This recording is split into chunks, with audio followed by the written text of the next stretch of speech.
I would like to ask you a very simple question. Has any of you ever felt at something so important? I know everyone's story is different. Maybe for you it was an important task, a job interview, or probably your recent relationship. Well, I'm sure we all have felt at some things, right? God, I have felt at things countless times. But you know what? From those little experiences, I learned that failures is not what pushed us down. No, no, no. It is the other way around. I believe that is what empowers us and makes us a better person. My name is Hasya Dafhin and today I will talk about how setbacks makes us succeed. In life, things don't always go the way we want them to be. Let's say you can try to study as hard as you can, but still end up failing for the exam. Or you can try to apply for your dream job, but ended up getting no reply from them. You see, when that happens, we all must have felt the feeling that the world is trying to tear us apart. Like the world is just trying so hard to push us down and beat us to the ground senseless through our failures, disappointments, and rejections, probably from your long-awaited crush. Not mine, by the way, yours. But looking back at all those moments, did you ever think that maybe you outgrew them and you actually got to learn something new about yourself? Well, if the answer is yes, congratulations. You have officially turned your setbacks into a stepping stone to success. When we look at setbacks, we usually see them as barriers in our lives, something that holds us from being success. But have you ever looked at it as an opportunity? Instead of asking ourselves, why is this thing happening to me? Maybe you should start asking, what is this trying to teach me? Look, every failure, every disappointment, every rejection in life carries a hidden lesson. Maybe it's trying to teach us to be patient, or maybe it's preparing us for something bigger in life. You see, when we change the way we see setbacks, we also change the outcome of it. What once seemed like a horrible thing turns into something better. I mean, just take a look at Albert Einstein, for example.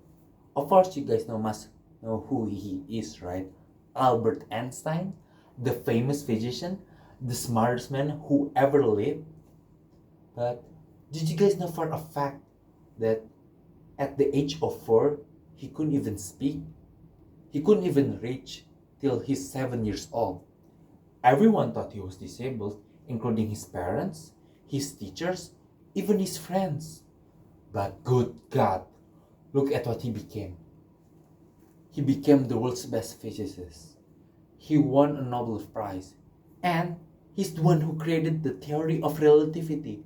Without that theory, we won't even have a satellite in the skies over our head or a GPS on our phone.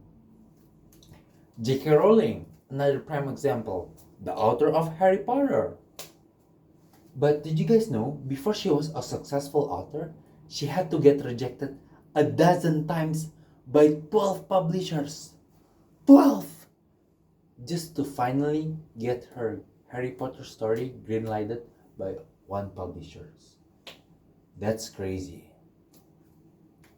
Telling you guys this story is starting to remind me of my first English competition in high school.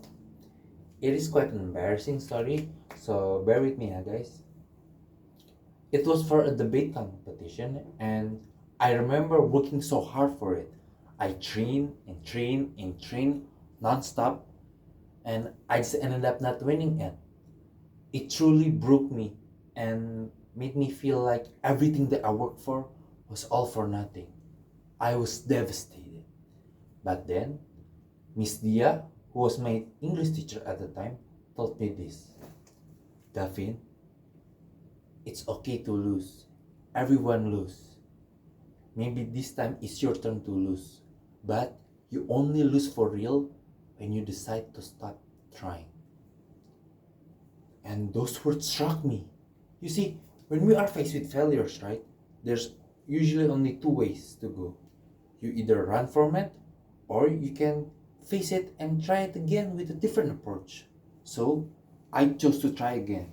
I face it, I study, I train, I change my whole strategy, and in the end, I didn't win. I still did. It's okay. Like I said, it is quite an embarrassing story. But even though I didn't win, I actually get to learn the most valuable lesson out of it, which is I learned how to get up when life knocks me down. I proved to myself that failures does not stop me for good. Listening to all those stories, when you look at them, they all have one thing in common. And it is not luck nor coincidence.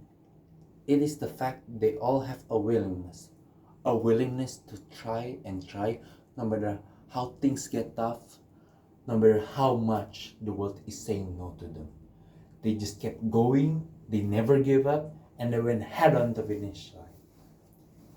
Remember, B.J. Habibie once said, success does not come from smart individuals, but it does come from those who have the will to try. So the next time you are faced with challenges in your life, stop seeing it as life trying to punish you in a way, and start seeing it as it's trying to prepare you for something better in the future.